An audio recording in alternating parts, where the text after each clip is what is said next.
दोस्तों नमस्कार। मैं आईपी गुप्ता बहुत थक गया हूं। 6 महीने लगातार अपने समाज के सपने, अपने समर्थकों के सपने अपने कंधे पे लेके दौड़ता रहा। उन तमाम पान समाज के बहनें, माताएं, नौजवान साथियों, बुजुर्गों को सपने जो 75 साल से, पता नहीं कितने हजारों साल से पूरे नहीं हुए,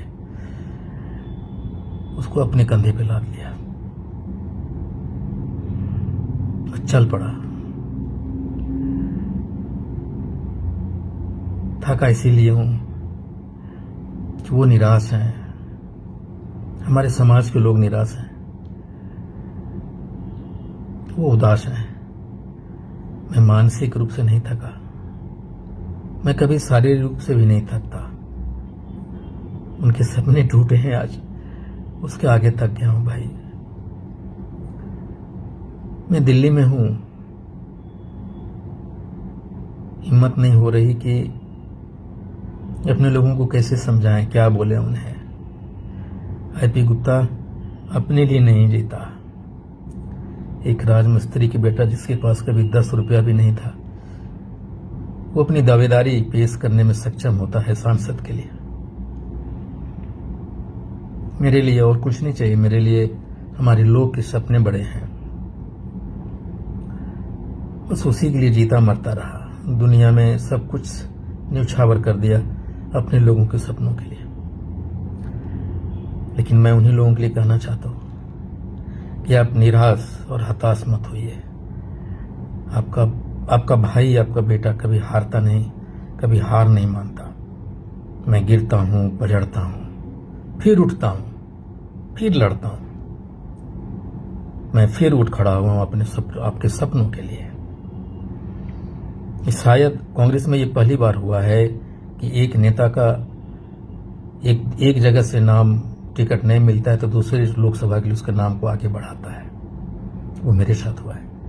कांग्रेस ने मुझे इतना प्यार दिया कि जब जम्मू में मेरा नाम कट गया, वहां कोटे में वो सीट नहीं आई कांग्रेस के, तो उन्होंने मेरा नाम समस्तीपुर से आगे बढ़ाया। मैं धन्यवाद देना चाहता हूं बिहार कांग्रेस के प्रदेश अध्यक्ष डॉक्टर अखिलेश प्रसाद सिंह जी का, प्रभारी आदरणीय श्री मोहन प्रकाश जी का, और कांग्रेस का, और साथ ही स्क्रीनिंग कमेटी के चेयरमैन, चंडीगढ़ के सांसद राणा केपी सिंह जी का, जिन्होंने पान समाज के बारे में पूरा सुना, समझा और बड़ी मजबूती से मेरा नाम सीएससी से रिकमेंड करके सेंट्रल इलेक्शन कमेटी कांग्रेस में भेजा।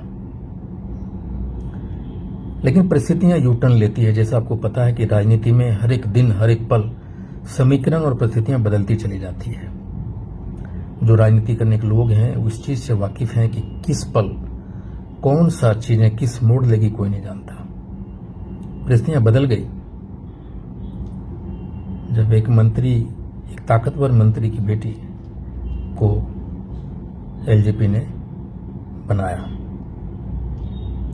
एक प्रत्याशी।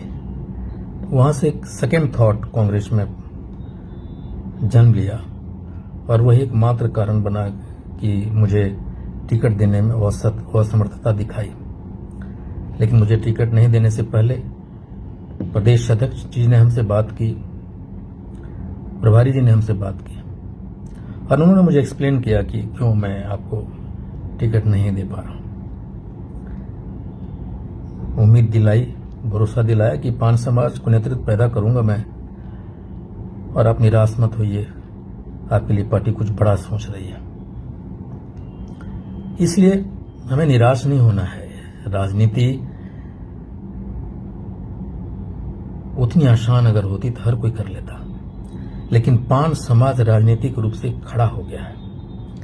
इतना तो आपको दिखता होगा कि दिल्ली और पटना के सत्ता के गलियारों में बैठे सारे लोगों के कानों में पान समाज की सीटियां जरूर बजने लगी है। मीडिया के घराने में हमने इतना जरूर हासिल किया है कि मीडिया हो राजनीतिक गलियारे हो, हर जगह पान पान हुआ है।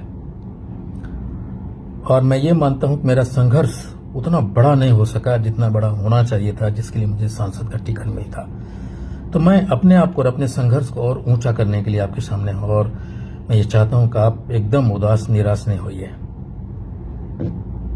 हमने संघर्ष किया है, हमारे पास कोई चेहरा नहीं था,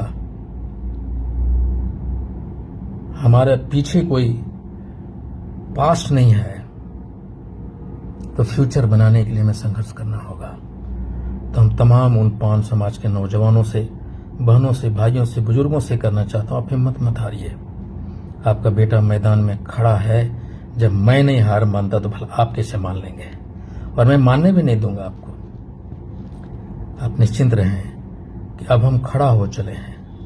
हम कहीं नहीं थे, 75 वर्ष में हम कहीं नहीं थे, लेकिन अब कुछ हैं, और आपको दिखा होगा कि कुछ हुआ भी है और आगे होगा। जो लक्ष्य है कि सत्ता में बैठे लोग संविधान को बदलना चाह रहा है, हम उसको सत्ता विहीन करें, सत्ता से हटाएं। ये मेरी प्राइमरी लक्ष्य है। दूसरा ये कि महागठबंधन के जितने भी प्रत्याशी जहां हैं, हमें बढ़ चढ़कर उसको जिताना होगा, उन प्रत्याशियों को। साथ ही हमें इस टिकट लेने की प्रक्रिया, मुझे पता चला कि मेरा कद इतना बड़ा हो गया है कि मेरा टिकट काटने के लिए बड़े से बड़े धुरंधर लगे हुए थे। तो अब चिंता मत कीजिए, पान समाज का कद बड़ा है, इसका टिकट काटने के लिए भारत के बड़े बड़े नेता लग गए। इसलिए आईपी गुप्ता तो बड़ा हुआ है, सिर्फ हम ही बड़ा नहीं हुए हैं, पान समाज बड़ा हुआ है। और मुझे अपने ताकत का एहसास हुआ कि जिस आईपी गुप्ता का टिकट काटने के लिए देश के बड़े नेता लग जाए, तो समझिए आपका बेटा बड़ा हो गया है। साथ ही हम एक बात और यहां जिक्र करना चाहेंगे कि महागठबंधन की 17 महीने की सरकार में तेजस्वी जी ने ये करके दिखाया कि महज 17 महीने में उन्होंने 5 लाख नौकरियां दे दी। हमें एक बात तो मानना होगा कि उनमें क्षमता है, और जो 17 महीने में 5 लाख नौकरियां दे सकता है, अगर उसको 5 साल का समय मिलेगा तो क्या कर सकता है। तो उस 17 महीने के कार्यकाल के लिए आप तेजस्वी जी के हाथों को मजबूत करें, महागठबंधन के प्रत्याशियों को जिताएं। तीसरा, मैं सीधा प्रतिपक्ष के नेता आदरणीय तेजस्वी यादव जी से एक अपील करना चाहता हूं कि तेजस्वी जी, पान और चौपाल एक नहीं है। 75 साल में, या जब से राजनीति शुरू हुई है बिहार में, तब से एक चौपाल नेता ने पान का नेता बना रहा, और आप दूसरे चौपाल के नेता को पान कह के हमारे माथे नहीं थमे, थोपे नहीं। पान अलग है, चौपाल अलग है।